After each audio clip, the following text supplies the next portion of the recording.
నమస్తే అండి అందరికీ. మీకు మీ కుటుంబ సభ్యులందరికీ కూడా ఆ దుర్గమ్మ తల్లి ఆశీస్సులు ఉండాలని మనస్ఫూర్తిగా కోరుకుంటున్నాను. అయితే ఈరోజు మనం పరిహారం చెప్పుకోబోయే ముందు నా వీడియో కనుక మీకు నచ్చినట్టయితే ప్లీజ్ లైక్ చేయండి, షేర్ చేయండి, సబ్స్క్రైబ్ చేయండి, సపోర్ట్ చేయండి ఫ్రెండ్స్. అయితే ఈరోజు మనం చెప్పుకోబోయే పరిహారం ఏంటి అంటే, మన వ్యాపారం అభివృద్ధిలోకి రావాలి, మన కుటుంబం దినదిన అభివృద్ధి రావాలి, మన గల్లా పెట్టి కూడా నిండుగా ఉండాలి, మనం కూడా సంఘంలో పేరు ప్రతిష్టలు తెచ్చుకోవాలి, మనకి కూడా ఆభరణాలు అలాగే మన వ్యాపారాల్లో కూడా అభివృద్ధులు రావటాలు మనం చూసి సంతోషించాలి. ఈ సంతోషాలన్నీ రావాలంటే మనం చేయవలసిన గొప్ప పరిహారం ఏదైనా ఉందంటే అది బొజ్జగణపతికి, ఆ వినాయకుడికి. అయితే ఈ పరిహారం మనం ఎట్లా చేయాలి అయితే, బుధవారం రోజు మనం ఈ పరిహారం చేయాలి.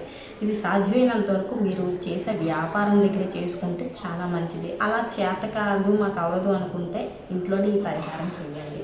అయితే బుధవారం రోజు వినాయకుడికి మనం ఆయనకి చక్కగా ఒక పీట వేసేసి, లేదంటే ఏదైనా ఒక ఆసనం వేసేసి పసుపు వినాయకుడిని చేసేసిన తర్వాత ఆయనకి నవధాన్యాలు కింద పలచండి, నవధాన్యాలు ఈ మాత్రం నవధాన్యాలు తీసుకొని ఆయనకి పరిచేసిన తర్వాత దాని మీద చక్కగా మనం తాంబూలం పెట్టి, అదే తమలపాకులు పెట్టి పసుపు వినాయకులు చేసి పెట్టి ఆయనకి దీపం వెలిగించి ధూపదీప నైవేద్యాలన్నీ పెట్టేసిన తర్వాత అష్టోత్తరాలు చదువుతారు కదా. అష్టోత్తరాలు చదువుతున్నప్పుడు ముందుగానే పువ్వులు వేసేస్తాం కాబట్టి అష్టోత్తరాలు చదువుతున్నప్పుడు గరికతో 108 అష్టోత్తరాలకి కూడా గరికతో మీరు పూజ చేయాలి. ఆయన ప్రతి మంత్రానికి కూడా మీరు గరికతోటి ఆయన పాదాల దగ్గర పెట్టండి. పెట్టిన తర్వాత ధూపం మళ్ళీ వేసేసిన తర్వాత పూజ అయిపోయిన తర్వాత వినాయకుని కలిపేసి ఆ పసుపు వినాయకుని చక్కగా ఒక నీటిలోని ఆయన మళ్ళీ నిమజ్జనం చేసేయాలి. చేసేసిన తర్వాత ఈ నవధాన్యాలు తీసేసి ఈ గరిక పూజ చేసిన గరిక ఈ నవధాన్యాలు రెండు కలిపి ఒక పసుపు దాంట్లో మూట కట్టండి. మూట కట్టిన తర్వాత దానికి ఒక బొట్టు, కుంకుమ బొట్టు పెట్టి ధూపం వేయండి. చక్కగా ధూపం వేసిన తర్వాత అది మీరు వ్యాపారం చేసే ద్వారం దగ్గర కట్టండి. మీరు వ్యాపారం చేసే ప్రదేశంలోనే ఉంచండి, లేదంటే మీకు ద్వారం ఉందంటే అక్కడైనా కట్టండి. కడితే మీ వ్యాపారంలో అనుకోని మార్పులు మీరు చూస్తారు. 100కి 100% మంచి ఫలితం ఉంటుందండి. ఈ పరిహారం చేయండి వినాయకుడిది.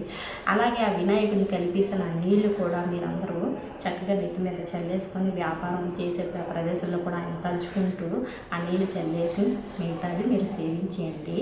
మీ జీవితంలో చాలా మంచి మార్పు చూస్తారు. మీ వ్యాపారంలో అభివృద్ధి మీరు చూస్తారు. మీ ఇంట్లో కూడా లక్ష్మీదేవి నిలబడటం, మీ ఇంట్లో కూడా ఉన్న ఇబ్బందులు తొలగిపోవటం అన్నీ మీరు చూస్తారు. ఆ బొజ్జగణపయ్య మీరు ఏది అనుకుంటే అది చేస్తాడు, ఖచ్చితంగా చేస్తాడు. ప్రతి వారం కూడా మీరు ఈ పరిహారం అనేది చేయండి. బుధవారం కూడా ఈ పరిహారం చేసి చూడండి. మీ జీవితంలో వచ్చే మార్పు, మీ వ్యాపారంలో వచ్చే మార్పు ఇంకా తిరిగి ఉండదు. ఇది 100కి 100% చూడండి మీరందరూ.